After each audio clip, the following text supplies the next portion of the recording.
Setelah dulu jajan ini SSD M.2 SATA 128 GB, ini untuk Windows.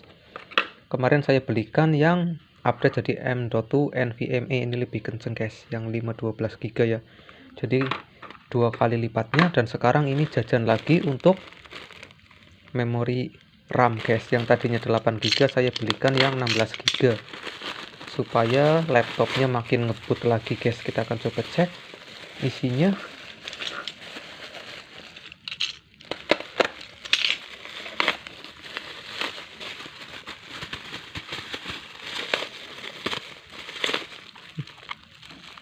Waduh, bungkusnya kecil sekali.